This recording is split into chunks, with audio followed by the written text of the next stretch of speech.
This is Fitness Blender's 100 Rep Squat Challenge.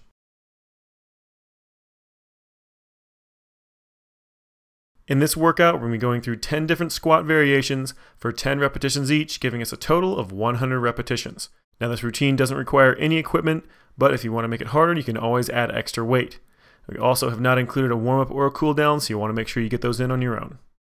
Alright, so assuming you've gotten your warm-up done, let's go ahead and get started with that first exercise, which is going to be a basic squat. We're doing 10 repetitions. Let's go ahead and get ready. And begin. Get a nice deep squat, keep that back perfectly flat the entire time. You want to focus on trying to get those hips down as low as you can, as low as is comfortable for that knee. So the main goal is to try to get those hips at least to knee height. If you can, drop those hips even lower than that, just making sure that back stays nice and flat. You want to try to mimic the angle off of your shin with the angle of your chest to make sure you're getting a nice clean squat. Try not to lean too far into your heel, and definitely try not to lean too far onto your toe. You want to make sure that that weight is pretty even between that toe and that heel. And there's your last repetition right here. Go ahead and let that one relax. Let's move on to our next squat variation, which is going to be a plie squat. This one, you want those feet pointing in opposite directions, rolling those hips open as much as you can. Let's go ahead and get ready. And start it up. Again, feet in opposite directions, squatting down as low as is comfortable. You're going to feel like you have a pretty limited range of motion here, especially depending on how flexible that inside thigh is, as well as that hamstring. So you want to make sure you're trying to get those knees pointing in as close to opposite directions as is comfortable for that knee and for that hip. Again, keep that back perfectly straight up and down, trying to get those hips down as low as is comfortable. Just keep those lungs open, keep that repetition going nice and slow, under control. Almost done, just 2 more repetitions. Nice deep squat. 1 more. And let it relax. Good job. Let's go ahead and move on to our next variation, which is going to be a squat with a side leg raise. Go ahead and get ready. And start up. A traditional squat, nice and low. Again, trying to get those hips to knee height or lower. Every single time you come up from that squat, you're going to bring one leg up and out to the side as high as you can without tipping your body over sideways. You want to try to keep that torso perfectly straight up and down. Just make sure you're alternating every single repetition. Just keep that motion going. Again, nice deep squat, keeping those lungs open, nice flat back. We have just 1 more on each side. Here's our last one right here. And let it relax. Good job. Let's move to our next one, which is going to be a roundabout squat. Just start with those feet about shoulder width apart, just like you would for a traditional squat. Go ahead and get ready. And start up. You're going to drop down to the right, up across the left, stop at the center, reverse that direction, back around the other side. So you want to try to get that same depth like you would with a regular squat. So you want those hips nice and low, but you want to get as much motion as you can from left to right as possible. So really kick those hips off to the left as you drop down, up across the right, and then reverse it down to the right, up across the left as you come back. Just keep alternating back and forth, keeping that back nice and flat. Again, focusing on trying to getting a nice deep squat the entire time. Almost done. 1 more back around the other side. And let it relax. Let's go ahead and move on to our next, which is going to be a squat with a reverse leg lift. Go ahead and get ready. And begin. Alright, starting off with that traditional squat again, just like we've done before, just adding that different motion, lifting that leg back behind you instead of off to the side or just doing a traditional squat. Now, every single time you drop down, it's just like I said, like a traditional squat, get that back flat, get as low as you possibly can.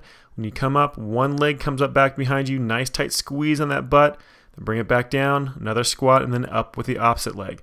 Just keep alternating back and forth. Again, focus on keeping that back nice and flat. Don't lean forward when you lift that leg up back behind you. You want to try to keep that torso as straight up and down as you can. Just 2 more repetitions. 1 more on the other side. And let it relax. Good job. Let's move on to the next. We're going to be doing a triple dip squat. So we're doing 3 pulses at the bottom of the squat. Go ahead and get ready.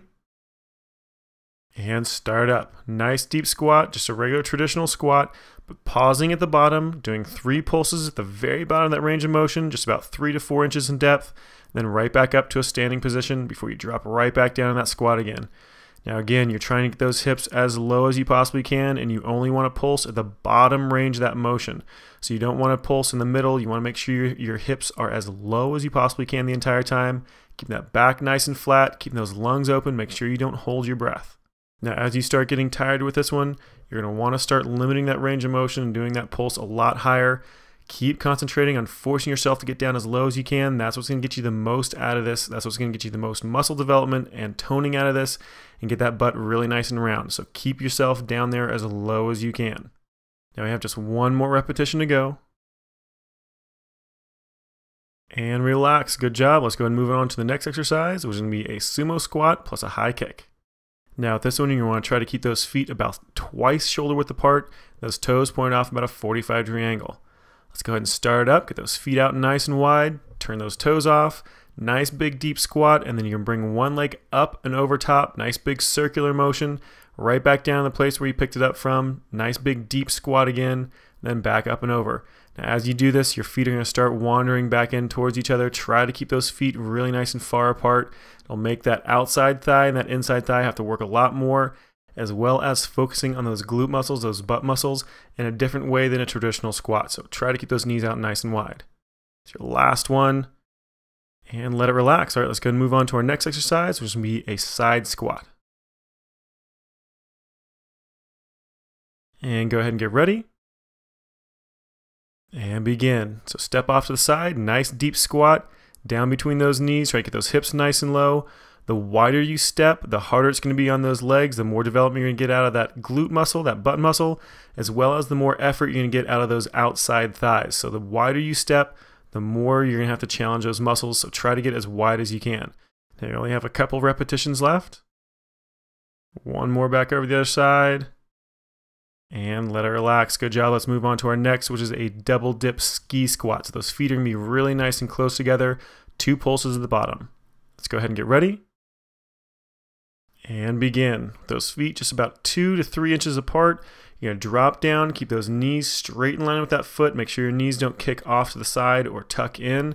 You want to keep them right over top of that foot. Nice deep squat. Try to get those hips down as low as you can. Just like a regular squat, you're trying to get those hips to at least knee height or lower if you can, as long as it's comfortable on that knee and that hip. Again, keep that back nice and flat. You're doing that pulse at the bottom, 2 to 4 inches in depth, trying to do it only at the very bottom of that range of motion. Now just keep it going a little bit longer. You only have 2 more repetitions. One more. Keep that pulse nice and low. And let it relax. Nicely done. All right, let's go ahead and move on to our last exercise of this routine, which is going to be a jump squat. We're going to end off with a hard one. Let's go ahead and get ready. And start up. Nice deep squat. Jump as hard as you can. Drop right back into a squat again, and then jump again. As quickly as you can. Make sure you get a nice slow recoil down into that squat. Get as low as you can before you jump as hard as possible. The lower you go, the more strength development, the more muscle development you're going to get in that butt, so the rounder it's going to get. Almost done. And let it relax. Good job. This workout is complete.